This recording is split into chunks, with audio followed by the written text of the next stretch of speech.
Assalamualaikum warahmatullahi wabarakatuh. Salam sejahtera untuk kita semua, rekan-rekan semua. Hari ini kita lanjutkan perkuliahan kita di perkuliahan Hukum Perlindungan Saksi dan Korban di pertemuan ke-9. Jadi kawan-kawan semua, ini pertemuan ke-9 yang mana pembahasan kita hari ini membahas tentang apa namanya?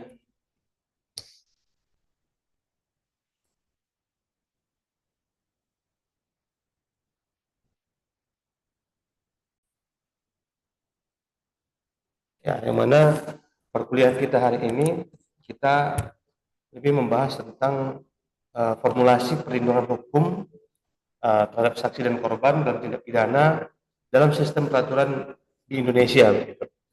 Jadi konsen kita hari ini kita bahas tentang landasan hukumnya dulu. Ya. Apa sih landasan hukum perlindungan saksi dan korban? Jadi itu diatur di dalam Undang-Undang Nomor 31 tahun 2014 tentang perlindungan saksi dan korban, sebagaimana telah diubah dalam Undang-Undang Nomor 13 tahun 2006. Jadi ini adalah perubahan ya terhadap Undang-Undang saksi dan korban. Kemudian landasan hukum perlindungan saksi dan korban itu diatur di dalam Kitab Undang-Undang Hukum Acara Pidana. Kemudian yang ketiga diatur dalam peraturan pemerintah dalam keputusan Lembaga Perlindungan Saksi dan Korban. Kemudian yang keempat, landasan hukum perlindungan saksi dan korban ini berprinsip kepada hak asasi manusia yang terdapat di dalam Undang-Undang Dasar 1945 dan Deklarasi Universal terhadap HAM. Jadi saksi dan korban ini sangat-sangat berpengaruh terhadap prinsip-prinsip dasar dalam hak asasi manusia.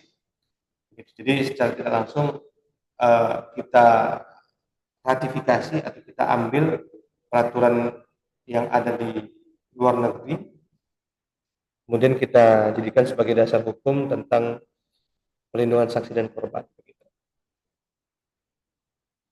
Kawan-kawan juga harus pahami setiap materi yang saya berikan ini, setiap materi yang saya bawakan di dalam video pembelajaran ini juga sudah saya upload di portal kawan-kawan. Jadi kawan-kawan bisa membaca, melihat, memahami. Apabila ada hal yang kurang paham, boleh ditanyakan langsung melalui grup WhatsApp kita dengan menyebutkan nama dan NPM.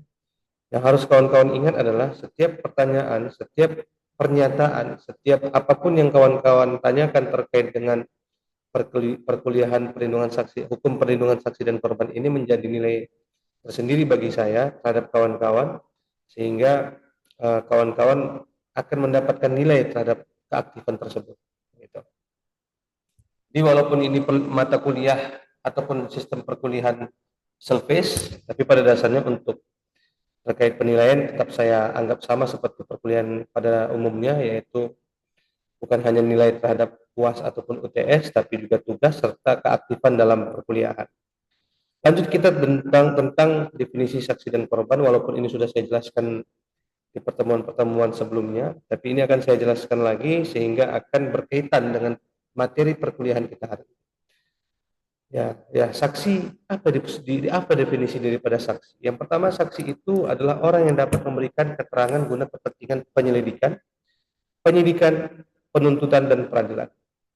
Dalam konteks penyelidikan, saksi berguna untuk agar penyidik dapat mengetahui berdasarkan keterangan saksi apakah peristiwa tersebut merupakan peristiwa pidana atau tidak. Nah, kemudian dalam proses penyidikan, keterangan saksi dapat berguna untuk mengetahui apakah keterangan tersebut dapat membantu penyidik guna untuk menentukan siapa pelaku tindak pidana, siapa terduga atau tersangka pelaku tindak pidana. Kemudian dalam penuntutan, saksi berguna untuk memberikan keterangan agar tuntutan yang disampaikan sesuai dengan ketentuan pidana. Dalam peradilan, saksi dapat menentukan apakah hakim dapat meyakini bahwa seorang terdakwa tersebut benar melakukan tindak pidana berdasarkan apa yang dia terangkan di dalam persidangan. Sedangkan definisi korban, orang yang mengalami penderitaan fisik, mental, dan atau kerugian ekonomi akibat tindak pidana. Jadi yang mengalami penderitaan fisik karena perbuatan seseorang, yang mengalami penderitaan mental karena perbuatan tindak pidana seseorang, dan atau kerugian ekonomi akibat tindak pidana yang dilakukan oleh seseorang. Nah, itulah yang disebut juga dengan korban. Kemudian, apa tujuan perlindungan hukum terhadap saksi dan korban? Yang pertama, menjamin rasa aman bagi saksi dan korban. Kemudian mencegah ancaman atau tekanan selama proses hukum. Kemudian yang ketiga, menegakkan prinsip keadilan restoratif. Ini sudah kita jelaskan kemarin di dalam pertemuan kelima, ya, kalau kawan-kawan masih ingat. Kemudian mendorong partisipasi masyarakat dalam proses peradilan. Kemudian lanjut,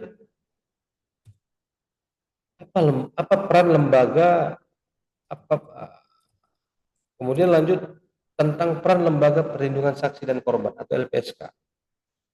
Memberikan perlindungan fisik dan hukum bagi saksi, memberikan perlindungan fisik dan juga hukum bagi saksi dan korban. Maksudnya, lembaga saksi dan korban ini seperti contohnya seperti Richard Eliezer, kalau kawan-kawan masih ingat, begitu dia memberikan kesaksian di dalam kasus Sambo, dia langsung selesai sidang langsung diamankan lah gitu ya oleh kawan-kawan dari LPSK. Itulah bentuk perlindungan fisik. Dan juga dalam bentuk perlindungan hukum, contohnya misalkan seorang saksi diberikan perlindungan hukum, diberikan pengacara agar dia dapat terlindungi dari segi hukum sehingga dia tidak dapat diganggu ataupun diintervensi oleh pihak manapun terkait keterangan yang dia sampaikan dalam suatu peristiwa pidana. Kemudian memberikan bantuan medis, kemudian psikologis, memberikan restitusi, kompensasi, melakukan koordinasi dengan penegak hukum dan lembaga terkait. Nah, ini fungsi daripada peran daripada lembaga perlindungan saksi dan korban. Gitu kawan-kawan. Jadi jangan hanya kawan-kawan paham apa itu LPSK, Lembaga Perlindungan Saksi dan Korban, tapi tidak tahu apa itu fungsi dan manfaatnya.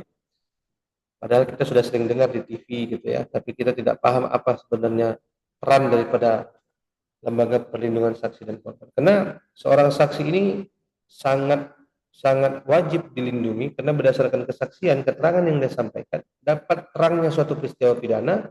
Namun apabila terangnya suatu peristiwa pidana, tidak tertutup kemungkinan bisa saja dia diintervensi oleh pihak pelaku, sehingga dalam memberikan keterangan akan menjadi keterangan yang tidak sempurna karena adanya dugaan intervensi dari pihak si pelaku. Nah, ini bisa sering terjadi. Maka fungsinya apa namanya? Fungsinya daripada pelaku kejahatan, fungsinya daripada si lembaga perlindungan saksi dan korban itu untuk melindungi saksi dan korban. Jadi kawan-kawan harus pahami terkait apa sebenarnya fungsi daripada lembaga perlindungan saksi dan korban. Kemudian berikutnya, bagaimana bentuk perlindungan hukum? Ya. Bentuk yang pertama itu perlindungan fisik dari ancaman, ya keselamatan jiwa, keselamatan keadaan daripada si saksi dan korban. Kemudian bentuk bantuan hukum dan pendampingan ketika seorang saksi ataupun seorang korban dalam hal ini berhadapan dengan hukum, memberikan keterangan dan memberikan kesaksian di muka persidangan ataupun dalam tahap penyelidikan dan penyidikan, harus diberikan pendampingan secara bagus terhadap bantuan hukum terhadap dirinya. Kemudian perlindungan identitas, artinya setiap identitasnya harus dirahasiakan karena yang dikhawatirkan akan mengganggu ataupun dapat berpotensi untuk mengganggu warga, mengganggu lingkungan sekitar yang berada di dalam konteks si korban ataupun si korban ataupun si saksi yang memberikan keterangan di depan persidangan. sehingga identitasnya dapat dirahasiakan. Kerahasiaan identitas ini juga dapat berfungsi untuk agar si pelaku, agar si pelaku tidak memberikan intervensi terhadap si korban ataupun terhadap si saksi.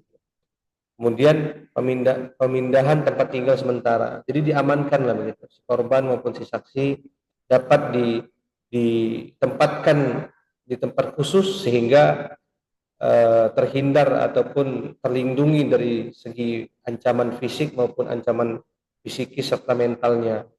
Kemudian kompensasi dan restitusi. Kompensasi dalam hal ini misalkan si korban karena kehilangan baik materi, kemudian kerugian materi maupun kerugian dari segi keadaan identitas dan keamanan, sehingga dapat diberikan kompensasi ataupun restitusi ganti kerugian rehabilitasi terhadap dirinya. Begitu. Kemudian kendala, apa sih kendala dalam implementasi perlindungan saksi dan korban ini? Minimnya sosialisasi undang-undang perlindungan saksi dan korban. Nah, ini tugas kita bersama kawan-kawan. Terkadang kawan-kawan masyarakat juga banyak yang kurang paham, banyak yang nggak mengerti, banyak yang tidak tahu sebenarnya ada lembaga yang melindungi seseorang yang dijadikan saksi di muka persidangan. Terkadang kita misalkan saja contohnya ada yang melanggar gitu kan. Kemudian jangan akulah menjadi saksi. Padahal kita memang benar-benar melihat kecelakaan gitu kan. Melanggar di depan kita, kecelakaan di depan kita, kecelakaan lalu lintas gitu kan. Tiba-tiba kita nggak mau mengangkat ataupun membantu si korban kecelakaan tadi dengan alasan nanti aku dipanggil-panggil ke kepolisian, saat takut gitu. Atau misalkan kesaksian dalam hal adanya suatu peristiwa pidana pembunuhan misalnya. Kita tahu memang benar ada pembunuhan, tapi kita tahu si pelaku ini sangat luar biasa kejamnya. Jadi jangan aku lah menjadikan saksi, nanti takut nanti dia diintervensinya aku, malah nampak nanti aku di persidangan dibacoknya aku dan lain sebagainya misalkan gitu kan. Nah, padahal sebenarnya sudah ada undang-undang ataupun lembaga yang melindungi kesaksian seseorang ataupun kesaksian daripada korban. Kemudian yang berikutnya keterbatasan anggaran dan sumber daya di LPSK. Kemudian ini tadi ketakutan saksi untuk memberikan kesaksian kena ancaman. Itulah fungsi daripada lembaga perlindungan saksi dan korban. Tapi kendala dalam implementasinya ini benar-benar nyata terjadi di tengah-tengah masyarakat. Kemudian koordinasi antara aparatur penegak hukum yang masih sangat lemah. Jadi bagaimana upaya penguatan sistem perlindungan? Yang pertama, peningkatan kapasitas LPSK dan penegakan hukum, penguatan regulasi dan kebijakan teknis, kemudian edukasi publik dan sosialisasi, dan yang keempat, kolaborasi dengan lembaga HAM dan masyarakat sipil. Ini sebagai penutup kawan-kawan, bagaimana sih sebenarnya formulasi perlindungan hukum terhadap saksi dan korban yang merupakan implementasi elemen fundamental bagi tegaknya suatu keadilan. Kemudian perlindungan yang efektif akan meningkatkan kepercayaan publik terhadap sistem hukum di Indonesia. Jadi bagaimana perlindungan yang efektif terhadap saksi dan korban akan meningkatkan kepercayaan publik terhadap sistem hukum di Indonesia. Ini sebagai formulasi perlindungan hukum terhadap saksi dan korban yang merupakan elemen fundamental bagi tegaknya keadilan. Demikian kawan-kawan, terima kasih. Bagi ada yang ingin bertanya, silakan seperti biasa ya, sampaikan di grup kelas kita. Sebutkan nama dan NPM. Bagi kawan-kawan yang sering bertanya dan berdiskusi di grup, akan saya tandai, akan saya berikan nilai yang pastinya berbeda dengan kawan yang hanya diam saja di dalam grup WhatsApp kita. Demikian kawan-kawan, terima kasih. Salam masyarakat cerdas hukum. Assalamualaikum warahmatullahi wabarakatuh.